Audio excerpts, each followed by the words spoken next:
자, 4월 21일 2016년 4월 21일 목요일 4월의 네 번째 주 아침 시황, 목요일 아침 시황 시작합니다. 소리 체크하겠습니다. 들리시면 숫자 1번, 네, 잘 들리시면 숫자 1번 눌러주세요. 자, 제가 버튼을 안 누르고요. 네, 얘기를 막 하고 있었네요. 잘 들리시면 숫자 1번 눌러주시고 체크되면 아침 시황 시작합니다. 네, 역시 소리 체크는 마이크 잡자마자 해야 됩니다.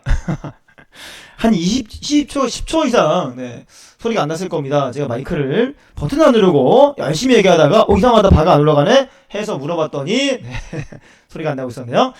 자, 그러면 4월 21일 목요일, 이번 주 벌써 내일이면 끝납니다. 내일은 금요일이고요. 이번 주 마무리 단계인데, 이제 금주의 마무리 단계에, 아침 시황 어떤 내용들이 있는지 살펴보고요. 이번 주 마무리 잘해봅시다. 자, 일단 미증시 먼저 갑니다. 미증시 전일도 올랐어요. 야, 참 잘 가요. 계속 올라가요. 그죠? 다우지수 전일도 좀 소폭 올라가면서 연봉상 양봉의 몸통이 두꺼워지는 형태를 보였습니다. 월봉 기준 봐도 마찬가지고요. 주봉도 마찬가지입니다. 일간 기준 본다라면 작년 11월달 고점을 돌파한 게 어제였고요. 그리고 그저께였죠. 어제 밤 그리고 오늘 새벽까지 또다시 추가 상승이 있었습니다.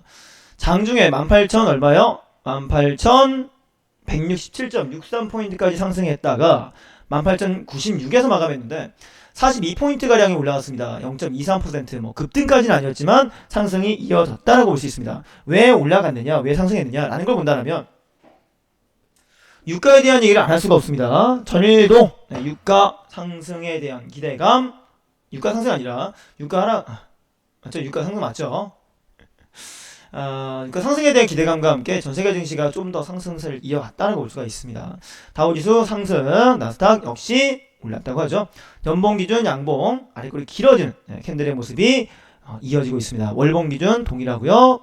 주봉 동일한데 나스닥 같은 경우는 기술주 위주이기 때문에 기간 산업이라거나 기초 산업 군의 영향을 좀 덜 받는 편입니다.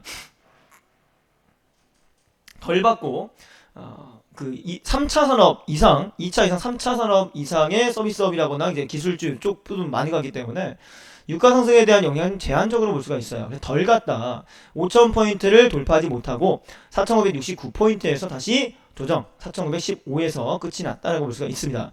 일본과도 마찬가지입니다. 5,000을 돌파하지 못하네요. 힘이 약간 부족해 보인다. 자, 그럼 뉴욕 마감 뉴스 보면서 방금 말씀드렸던 유가에 대한 얘기 한번 살펴보죠. 뉴욕 마감입니다. 유가 급등의 다우 9개월 내 최고, S&P도 연중 최고 나왔습니다. 뉴욕 증시가 국제 유가와 주요 원자재 가격 상승에 힘입어서 일제히 올랐다고 하죠. 기업들의 실적 호조와 양호한 부동산 지표도 호재로 작용됐다고 합니다. S&P 500 지수는 전날보다 1.6포인트 0.07% 오르면서 2140 기록했습니다. 다우존스 산업지수도 42포인트 오르면서 18,096.27로 마감했죠. 지난 7월 이후 최고점을 새롭게 경신한 겁니다. 장초반 100포인트 이상 오르다가 상승했다가 오후 들어서 오름세가 조금 둔화가 되었다라고 볼 수가 있습니다. 나스닥 종합지수는 7.8포인트 오르면서 4,948.14로 마감했습니다. 컨버젝스의 피터 콜만 수석 중개인이 말을 하기로 투자자들이 실적 발표 기간 동안에 매수에 나서고 있다. 숏 커버링이 지속되고 있다라고 발표했습니다. 전 세계적으로 리스크 자산에 대한 선호가 높아지고 있다고 설명했다고 하는데 실적 발표가 나오고 나서 실적이 좀 안 좋게 나오는 경우에 대해서는 추가 이제 하락이나 조정이 나올 수 있겠죠. 근데 지금까지 나온 지표들이나 실적의 내용 보신다면 꽤 괜찮게 나와줍니다. 그러면서 기대감들이 좀 살아있다. 이렇게 볼 수 있겠죠. 전날 뉴욕 증시에서 에너지업, 원자재 업종 0.73과 0.72 오르면서 상승을 주도했습니다. 금융업종도 0.57 올랐고요. 유틸리티 지수는요 2.17 급락했습니다. 즉 나스닥군 위주 종목들은 쉽지 않았다는 얘기 보시면 되겠죠. 자, 국제유가 미국의 재고 증가 부진 5월 산유국 회동설 나오면서 올 들어 최고치를 경신합니다. 자, 증시의 최대 호재는 뭐예요? 이번 주 중에 나온 얘기들입니다. 바로 유가 급등입니다. 국제유가가 예상에 못 미친 미국의 원유 재고 증가와 함께 주요 산유국 회동 소식이 급등하면서 올 최고치를 보였습니다. 잠시 뒤에 기사를 통해서 한번 볼 거예요. 자, 간단하게 넘어갈게요. 어쨌든 국제유가가 올라가면서 시장 상황이 좋아진 건 아니지만 증시 움직임에서는 좋게 보이고 있다. 호재성으로 나타났다라고 보시면 됩니다. 그리고 5월달 중에 뭐가 나온다요? 뭐가 나온다고요? 산유국 회동이 있다. 산유량 감축 논의할 가능성이 있다라는 것 때문에 올라갔다고 보시면 됩니다. 자, 그 다음 4월에 기존주택 판매가 예상보다 큰 폭으로 올랐다고 합니다. 부동산 지표가 투자 심리를 자극했다고 하는데요. 지난달 미국의 기존 주택 매매량이 한 달 만에 다시 증가세를 전환했습니다. 증가폭도 좀 커요. 예상보다 크게 나옵니다. 미국 부동산 중개인협회에 따르면 3월 중 미국의 기존 주택 판매는 전달보다 5.1% 급증한 533만 호로 집계가 됐다고 합니다. 시장에서는 3.5% 증가한 530만 호를 예상했는데 3만 호, 3만 호 정도가 더 올라가면서 아주 뭐 소폭이긴 하지만 3만 호 해도 금액이 아니라 그 집 한 채 한 채 금액 이런 부분이 크기 때문에 조금 더 많은 상승폭이 나타났다, 판매량이 많았다라고 해서 시장이 관심이 다시 쏠리고 있는 것 같습니다. 미국 전역에서 판매가 증가한 가운데 북동부 지역 판매가 11.1% 급증, 중서부는 9.8% 확대됐습니다. 기존 주택 재고는요 전월보다 5.9% 증가하면서 198만으로 집계됐다고 합니다. 자, 주택 심리가 좋아졌고 유가 문제가 좀 조용해지는 것 같고 하니까 지표도 좋아졌고 하다 보니까 시장이 조금 더 상승이 나왔다라고 볼 수 있겠죠. 달러 22 통화정책 회의 앞두고 강세입니다. 달러 강세. 자, 맨 밑에 보세요. 달러 22 통화정책 회의 앞두고 강세를 보인다. 달러는 유럽중앙은행의 통화정책 회의를 앞두고 강세를 보이고 있다라고 나와 있는데 원자재 수출국 국가들의 통화도 중국의 경기지표 호조로 강세를 보인다. 자, 여기서 우리가 다른 걸 본다면 지금 안전자산 3대 지표로 볼 수 있는 달러, 금, 유가 볼 수가 있는데요. 유가 오르고 달러 올랐어요. 지금 아마 금값이 밑에 보니 올라왔네요. 신기하죠. 자, 보통 이제 3대 지표가 있으면 안전자산이 있게 되면 한 2개 정도 오르면 한 개는 좀 떨어지기 마련인데 금값은 소폭 올랐어요. 신기하죠. 전체적인 상승세가 있었다고 보여집니다. 그 얘기 하려고 그랬는데 밑에 다 보이죠. 이거 올리기 전에 말씀드릴 걸.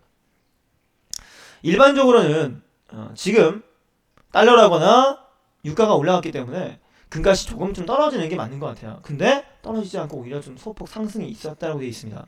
국제 은가격이 11개월 최고치를 행진했고요. 국제 금값은 소폭만 상승했습니다.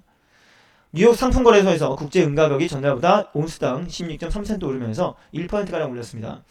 17.135달러를 기록했고요. 국제 금값은 0.1달러 상승하면서 1254.40에 마감했습니다. 요즘에 금값이 계속 올라가고 있습니다. 금을 쌓아두고 갖고 있던 분들의 경우는 좋다라고 하실 것 같긴 해요. 같긴 한데 일단은 어느 정도 상승폭을 키워왔고요. 전체적인 지수 움직임이라거나 자산들이 상승했기 때문에 좀 조정이 나올 만한 시기가 올 거다라는 생각을 합니다. 지금 뭐 많이 올라오고 있으니까 살까라는 생각보다는 가지고 있던 자산들에 대해서 보이선이라고 합니다. 우리가 흔히 급등이 나왔다 떨어지게 되면 일정 부분 만약에 10% 수익 났다면 7% 정도 30% 정도 하락이 나와준다면 익절한다라는 개념이 있는데 그런 식으로 가격을 지정해 놓고 기다리는 게 낫지 않나라는 생각이 듭니다. 넘어갈게요. 유럽 증시 4월 연속 강세입니다. 유가 반등, 은행주 상승입니다. 역시 유가가 좀 올라가니까 얘기했죠. 시장이 좋아지려고 한다면 유가가 안정적인 가격에 접어들어야 된다고 했습니다. 한 40달러 전후까지는 끌어올리고 유지가 돼야 버텨줘야 된다고 했어요. 그죠? 그 정도는 와줘야 그 정도는 만들어줘야 그래도 안전하게 시장도 활발하게 파동이 나와주고 투자 심리도 좋아진다라는 말씀 드렸을 겁니다. 유가가 조금 올라가니까 상승세 키워서 가니까 40달러 때 막 30달러 40대 넘어 올라가니까 어떻게 돼요? 시장이 좋아지잖아요. 그러니까 유가도 어느 정도는 자리를 잡아야 된다. 싸다가 좋은 게 아니라고 했어요. 단기적으로는 뭐 기름 넣기엔 좋겠지만 시장은 도움이 안 된다라는 말씀드렸죠. 자, 유럽의 주요국 증시가 랠리를 펼칩니다. 장 초반 하락했던 유가가 급반등한 따른 영향이 있고요. 은행주 정책 기대감이 또 올라갔습니다. 범유럽 지수 FTSE 유로퍼스트는 전장 대비 0.5% 상승 1381포인트. 스톡스 600 지수는요 0.43% 오르면서 350.75. 유럽 우량주인 스톡스 50 지수는 0.95% 높아진 3142.52에 마감합니다. 영국 FTSE 100 지수는 0.08 올랐고요. 깍그 지수는 0.56, 독일 닥스는요 0.69% 올라갔다라고 보여집니다. 국제유가 영향이 굉장히 크고요. 은행이 상승했다고 하는데 도이치뱅크와 유니크레디트, 산타나레르가 3.5에서 5.2% 올랐습니다. 급등입니다. 급등. 우리나라 시장 같은 경우는 지금 상한까지 30%까지 확대가 되면서 상승폭이 더 키워져서 하루에 상한가 30% 가는 경우가 나와요. 어제 같은 경우에 그런 종목이 좀 있었죠. 몇 개 있었습니다. 그런 모습들이 나와주는데 상한선이 없는, 제한이 사라져 있는, 잠깐만요, 국가들의 경우는요 하루 2-3% 파동만 나오는 것도 굉장히 많이 간다라는 말씀을 드립니다. 근데 그럼에도 불구하고 3.6과 5.2%라면 대박이죠. 굉장히 큰 폭의 상승을 보였습니다. 그 이유가 뭐냐 이겁니다. 여러분 이거 좀 보셔야 돼요. 제가 박스권 잡아드릴게요. 왜 올랐을까요? 네, 이렇게 해서 올라간 겁니다. 유럽 중앙은행 정책회의 22 정책회의를 앞두고요, 은행권 지원책이 나올 수 있겠다라는 기대감 때문입니다. 자, 주가는요 기대에 오르고 실망에 하락한다라고 했습니다. 기대감이 있기 때문에 올랐다. 3.5에서 3.6에서 5.2%까지 끌어올렸다는 얘기입니다. 자, 그리고요 배기가스 조작 사태 수습 중인 폭스바겐 6.6% 튀었어요. 우와, 그래요? 그렇습니까? 네. 빠지지 않겠나 싶었는데 오히려 올라버렸어요. 신기하죠? 네. 자, 세계의 주요 증시를 잠깐 볼게요. 이거는 매일 보는 게 아니라 한 번씩 보는데, 저는 유럽 주요국 증시가 올랐다고 얘기했기 때문에 제가 잠깐 보려고 캡처해 놓은 겁니다. 한번 확인해 보십시오.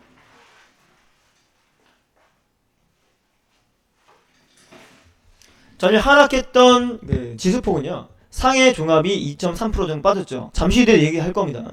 항생지수 빠졌고요. 니케이 올랐습니다. 0.19%지만 영국, 프랑스, 독일, 미국 다 올랐죠. 필라델피아 반도체 지수까지 다 올랐습니다. 특히나 아시아권의 중국을 제외하고는 전체적으로 붉은색 기운이 강했다. 수요일 무슨 날이에요? 수익 나는 수요일. 수익이 많이 났겠죠. 자, 전세계적으로 유가의 일부 상승폭이 이만큼 큰 영향력을 끼친다. 유가 봐야겠죠? 그쵸?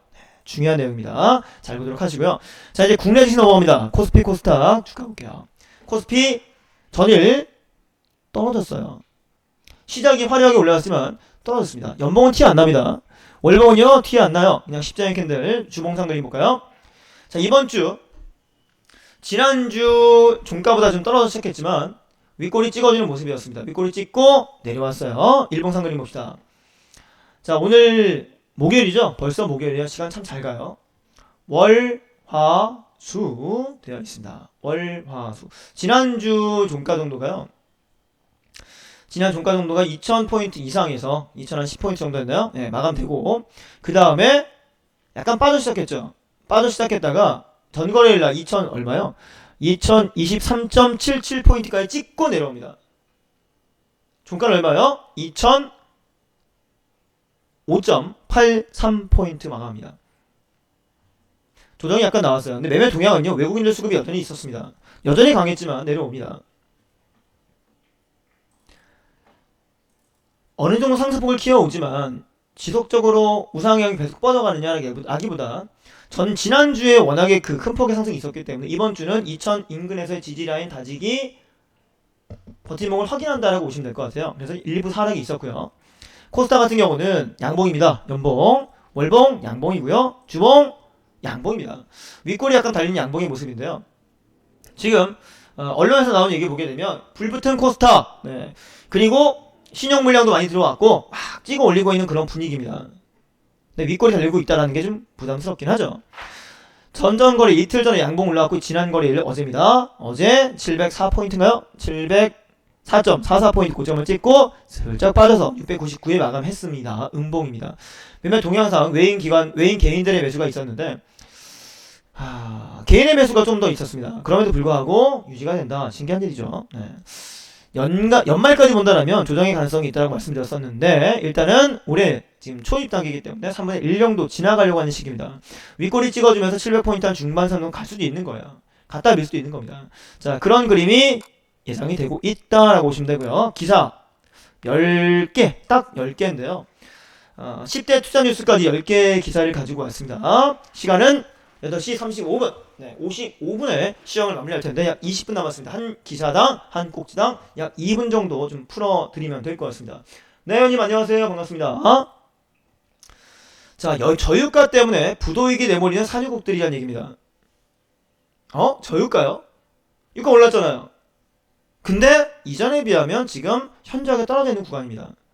예전에 100달러까지 올라갔던 건 지금 오바였고 한 4, 50달러대 유지해주고 50달러 전후까지 와주는 게 시장 상황에 도움이 될 겁니다. 근데 지금 40달러 안팎까지 왔다 갔다 하기 때문에 이 유가 많이 빠졌다. 그러니까 어렵다라는 얘기입니다. 자, 주요 산유국 회의 결과를 브리핑하는 모하메드 빈 살레 알사다 카타르 석유장관입니다. 이름도 어려워요. 모하메드 빈 살레 알사다 카타르 장관. 이름도 어렵네. 앙골라, 아제르바이잔, 나이지리아 등 자금 지원 요청이라고 되어 있습니다. 자, 저유가가 지속이 되면서 재정을 원유에 많이 의존하는 국가들이 위기에 몰리고 있습니다. 그러니까 하나에 몰빵하면 안 돼요. 하나에 몰빵하면 안 되고 하나의 산업이 안정적으로 돈을 벌여주고 캐시카우 된다 하더라도 그것뿐만 아니라 거기에 추가적인 사업을 진행한다라거나 분이 있어야 돼요.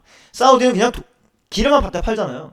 그러니까 만약에 기름 문제가 고갈된다라거나 아니면 가격이 지금처럼 하락이 나와준다라면 답이 안 나오는 거죠. 그래서 제가 약간 넘어간 얘기지만 연예인들 보시게 되면요. 연예인들이 돈 잘 벌죠. 오늘 기사 보니까 이청용 씨가 음주운전으로 뭐 신호등을 받고 사고 났다는 것처럼 얘기 나와줬는데 돈 잘 법니다. 출발 드림팀인가 그거밖에 안 나오는 것 같은데 돈 잘 법니다. 오프라인에서도 뭐 행사하겠지만 포르쉐 타다가 사고 났대요. 근데 그렇게 돈 잘 버는 연예인들 1년에 몇십억씩 벌거나 몇 억씩 버는 좀 인기 있으면 한 달에 몇 천만원씩 몇 억씩 버는 연예인들도 뭐예요? 프랜차이즈 사업이라거나 아니면 의류 사업이라거나 쇼핑몰이라거나 음식료 업종 진행합니다. 왜요? 지금 돈이 잘 들어와도 다음에 그 부분이 만약에 인기 떨어진다거나 하게 되면 먹고 살 준비를 해야 된다 그죠? 최소 2개, 3개 이상의 사업들을 만들어 놓고 그 부분을 같이 키워간다는 얘기입니다. 근데 산유국들은 그런 게 아니에요. 거의 대부분의 경우는 뭐예요? 기름만 가지고 먹고 산다. 그러다 보니까 저유가 지속이 되면서 재정을 이제 이 부분에 워낙 많이 의존하다 보니까요. 이게 유가 떨어지게 되면 불이익까지 생긴다는 겁니다. 그쵸? 최근에 주요 산유국 회의에서 생산량 동결 합의에 실패한 데 따라 당분간 원유 가격이 오를 가능성이 희박하다. 보유 외환이 바다난 국가들의 어려움이 가중될 것이다. 라고 되어 있는 겁니다. 그쵸? 오펙 회원인 사우디아라비아와 비회원인 러시아 등 18개 산유국은 공급 과잉에 대한 저유가 대책 논의하려고 협상 테이블에 앉았으나 동결 합의에는 이르지 못했습니다. 오펙의 맹주로 불리는 사우디아라비아가 이란이 불참한 상황에서는 생산에 동결을 못한다 라고 버텼죠. 그러면서 한 번, 두 번, 세 번, 네 번 계속 이런 회의 결과들이 합의점을 도달하지 못하고요. 결과를 내놓지 못하다 보니까 이제 실망감이 생기고 있다는 겁니다. 그쵸? 하루 공급 과잉이 150만 배럴에 이르고 있습니다. 감산이 문제가 아니라 동결도 못하고 있습니다. 유가 하락은 또 떨어질 가능성이 있다. 뭐 20달러대까지 얘기 나와주고 있는데 그 정도까지는 좀 힘들 것 같고요. 일단은 한 30달러 초반 다시 올 확률이 높아 보입니다. 자, 이에 따라서 2014년 6월 대비 60%나 추락한 원유 가격 때문에 이겠죠? 100달러 전후에서 지금 40달러대 전후까지 와 있는 겁니다. 급락 반토막도 아니고 더 빠졌습니다. 그러다 보니까 오펙 회원이자 아프리카 2위 산유국인 앙골라가 이달 초입니다. IMF에 구제금융 지원을 요청했어요. 유가 폭락 때문에 적자 심해지면서 위기 넘기려고 3년 기한 15억 달러 지원하려고 신청했다고 합니다. 재정 수입 몇 프로? 75%를 차지한 아제르바이잔도 IMF 구제금융 이 얘기를 하고 있다 라는 얘기입니다. 제가 얘기했죠? 뭐라고 했어요? 하나만 가지고 가면 안 된다. 최소 2개, 3개 이상 안전장치를 만들어둬야 된다. 사업을 진행하시는 분들 경우도 마찬가지입니다.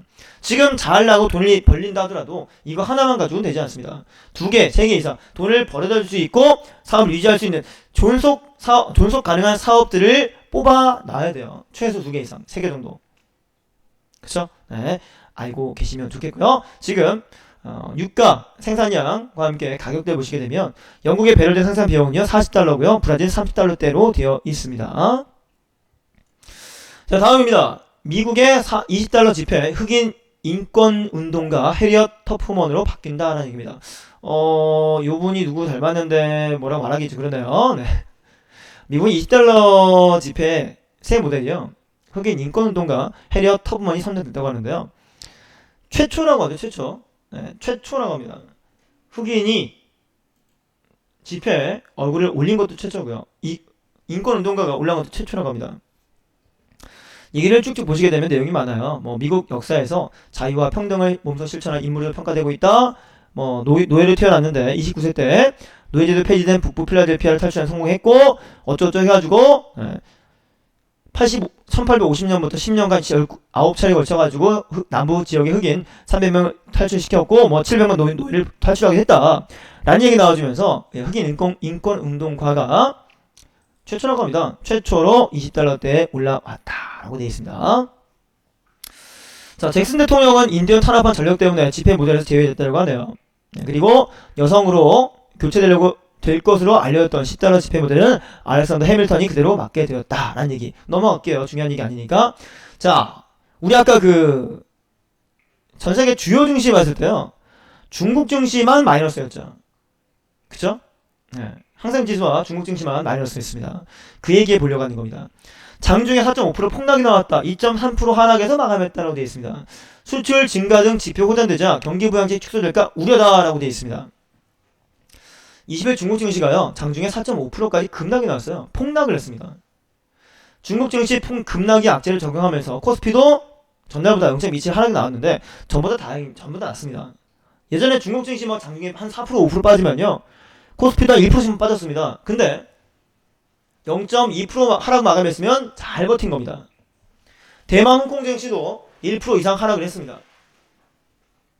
상하이 증시가 오전에 이제 하락세를 나타난 게 2%쯤이었어요. 오후에 급락세로 돌아서면서 오후 1시쯤에 전날 대비 4.5% 빠지면서 2,905포인트까지 빠졌는데 너무 많이 빠진 거 아닌가? 라는 생각으로 투자들의 매수가 나오면서 전날보다 2.3% 떨어진 2,900에서 마감합니다. 상하이 지수 연초 3,200이 시작 개장했다고요.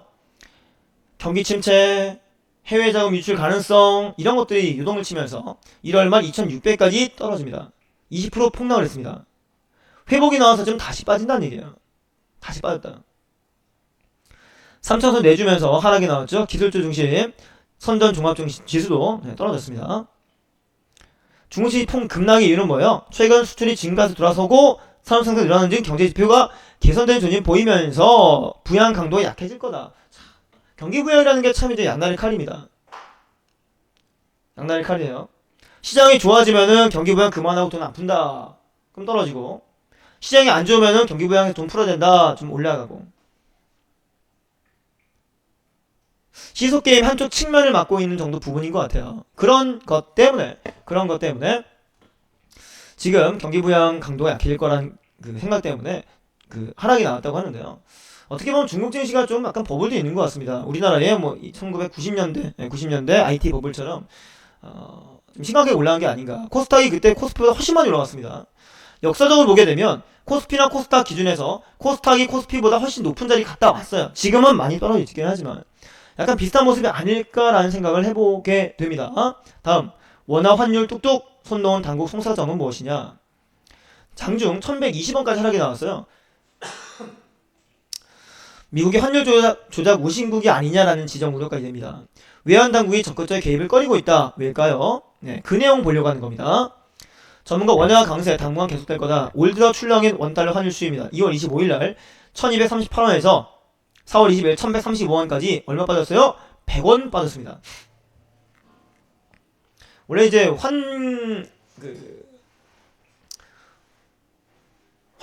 원달러 같이 해가지고요. 그 시대 차익 얻기가 굉장히 힘들어요. 100원 이상의 차익이 나야 그나마 좀 벌기 시작합니다. 물론 금액이 크겠지만 100원 차이가 났어요. 두 달 만에 떨어졌습니다. 그쵸? 그러면서 이거 문제 있는 거 아니냐? 너무 심하게 움직이는데 파동이 굉장히 큰데 문제 있어 보인다 라고 의심까지 한다고 합니다. 원달러 환율이 5개월여 만에 장중 달러당 1120원까지 내려왔어요. 미국 눈치를 보면서 환율 하락에 속수무책일 것이라는 심리 때문에 떨어지고 있다고 하는데요. 국제유가 상승에 따라 위험자산 선호가 심리가 커지고요. 한국은행의 기준금리 인하 기대감이 사라지면서 원유의 하락을 키우고 있다라고 됩니다. 밑에 거 볼게요. 환율 보고서 앞두고 숨죽이는 외환 당국 이 얘기입니다. 자, 외환 당국이요. 내부적으로 정한 원달러 환율 밴드가 1140원과 1240원이라고 추정을 하고 있는 거예요. 추정입니다. 2월 19일 환율이 장중 달러당 1235원까지 올라가면서 구두 개입에 나설 것을 두고 이렇게 추론한 게 된 겁니다. 환율 급변동 조절하기 위해서 스무딩 오퍼레이션 미세 조정을 한다고 되어 있는데요. 예상치 달러 밴드가요. 1140원과 1240원인데 그 사이 상단과 하단 근처까지 왔다 갔다 한 거예요, 지금. 돌파가 나오거나 깨지게 되면은 좀 개입이 들어가겠지만 그 정도가 아니기 때문에 지금 기다리고 있다고 볼 수 있습니다. 그죠? 그리고 외환 당국이 조금 개입을 못한 이유가 여기 나온 거죠. 미국의 환율 보고서를 우려하는 것 같다라는 얘기입니다. 분석이 나오고 있다는 겁니다. 미국의 환율 보고서가 나올 때 한국의 환율 조작 의심국 지정이 되면요. 미국으로부터 통상 자재 투자 제재를 당할 수 있기 때문에 여기 눈치를 보고 있다라는 얘기인 것 같습니다. 눈치를 보고 있는 것 같다라고 볼 수 있고요. 결과적으로 지금 단계적으로 얼마까지? 1100원대까지 내려올 수 있다. 자, 전에 얘기한 적 있습니다. 만약 원달러 환폐 가치가 1100원이나 1000원 밑에까지 빠지면 이건 사야 된다. 1000원 이하는 투자해 놔야 된다. 여유자금이 있고 묻어도 되는 금액이라면 1000원 이하일 때는 사놔야 됩니다. 지금으로부터 한 8년 9년 전이었죠. 제가 2008년 9년도 때 그때 달러 가치랑 함께 유로화 같이 본 적이 있었는데 그때 해외 가는 바람에 유로화가 그때 2,000원 가까이 갔어요. 지금 얼마야? 1,500원 정도 하나요? 그때 굉장히 많이 올라간 상태라고 했습니다. 근데 어쩔 수 없이 갔다 왔었습니다만 달러 가치는 거의 차이가 없어요. 1,100원, 200원 왔다 갔다 합니다. 200원 정도 상당히 올라간다라면은 좀 높게 보시면 되고 1,000원, 100원, 1,000원 밑으로 빠진다라면 이거는 굉장히 싸게 저평가되었다고 볼 수가 있는 겁니다. 1,100원 이하 떨어지고 1,000원 밑에까지 온다라면 여유자금들은 너무만 해요. 그쵸? 자, 정부가 유도하는 부분이 있는데 뭐냐면 배당 확대를 유도하고 있다고 합니다. 정부가 배당 확대를 유도해서 작년에 20조의 배당이 나왔다고 합니다. 배당주 펀드가 올 들어가지고 수익률이 높더라고요. 해요. 배당주 펀드에 대한 수익률이 올해 3개월 동안에 꽤 많이 올라왔다고 하는데 정부 차원에서 배당을 강조하고 있습니다. 지원하고 있습니다. 왜요? 원래 정상적으로 증시에 투자한다라거나 주식에 산다라고 한다면 목적이 뭐여야 돼요? 원래 목적은요. 회사에 투자를 해서 회사의 가치가 올라가고 거기에 대한 배당 수익을 받는 것이 처음의 기초 목표였습니다. 그러나 변동폭이 심해지고 하루에도 한 달 안에도 상승폭 하락폭이 파동이 나오기 때문에 배당 몇 프로 먹는 것보다 이게 낫겠다 싶어가지고 단타가 나오고 스윙이 매매가 되는 겁니다. 애초에 증시에 상장한다는 자체가 회사에 대한 투자를 받고 그 회사의 가치가 키워지는 거기 때문에 정상적인 투자에 대한 개념을 잡아가자. 리턴 투 베이직입니다. 그것으로 인한 정부 차원의 배당 확대 유도 정책이 나와주고 있는 거예요. 그러면서 배당주에 대한 기대감이 생기고요. 그러면 회사에서도 배당을 늘리고 있다. 작년에 20조 원이라고 합니다. 굉장히 크게 나왔죠? 그죠? 유가증권 시장에서 737개사 가운데 67%가 배당을 했어요. 원래 배당을 해야 돼요.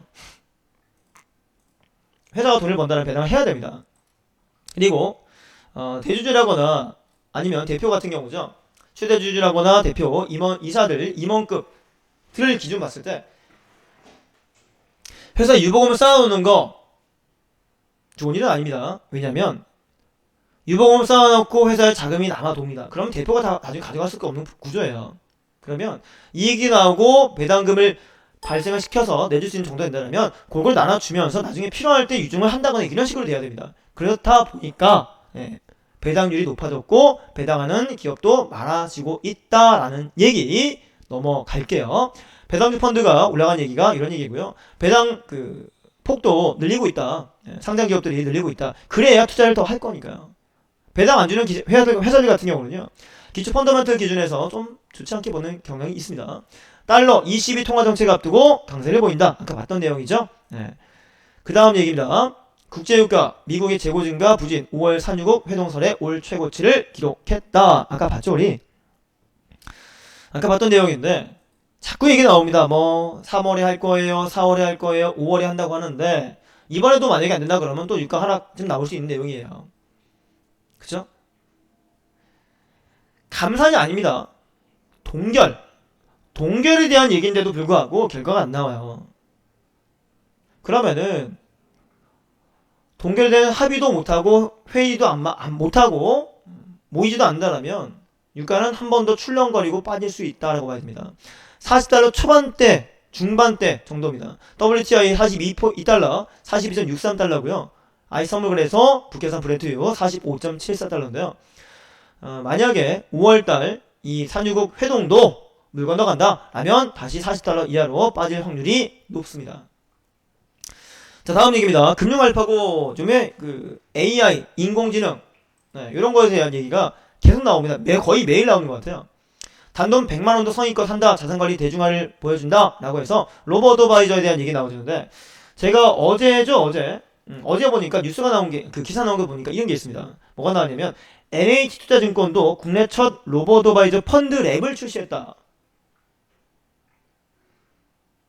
ISA에다가 이제 펀드까지 로버어드바이저의 도움을 받겠다라는 얘기입니다.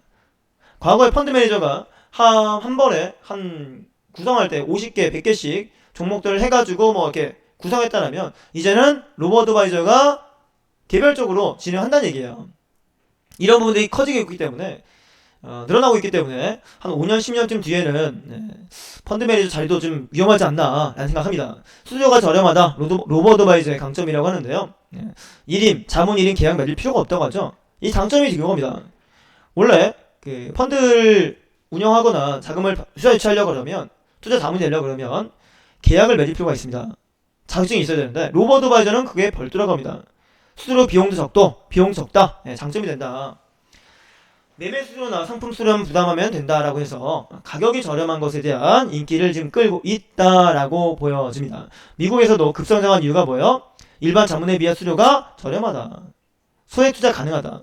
보통의 경우 예전에는 한 1억 이상 이 정도 금액이 기본이었는데 요즘에는 100만원짜리도 나옵니다. 수수료도 좀 적다고 합니다. 펀드 매니저의 생명도 어려울 것 같습니다. 증권사나 이쪽에서 투자자문이나 운용사에서도 전문 인력들이 많이 빠져나갔고 퇴출됐다, 정리됐다라고 했는데 더 심해질 것 같은 생각이 듭니다. 그래서 뭐 해야 돼요? 새로운 구조, 자동매매, AI 이런 구조들이 필요하다라는 겁니다. 그쵸? 오늘의 주요 증시 일정입니다. 실적 발표 안내, 고려개발, 로엔, 제일기획, 3호, 우리은행, 대림은행, 대림산업. 우리은행이 만원대까지 끌어올렸죠. 8천원대부터.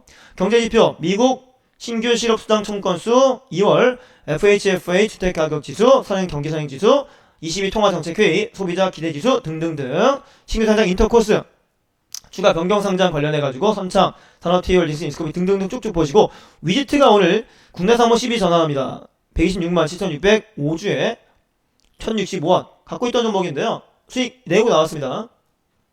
오늘 좀 더 올라갈 것 같죠? 어제 외국인들이 물량이 들어왔어요.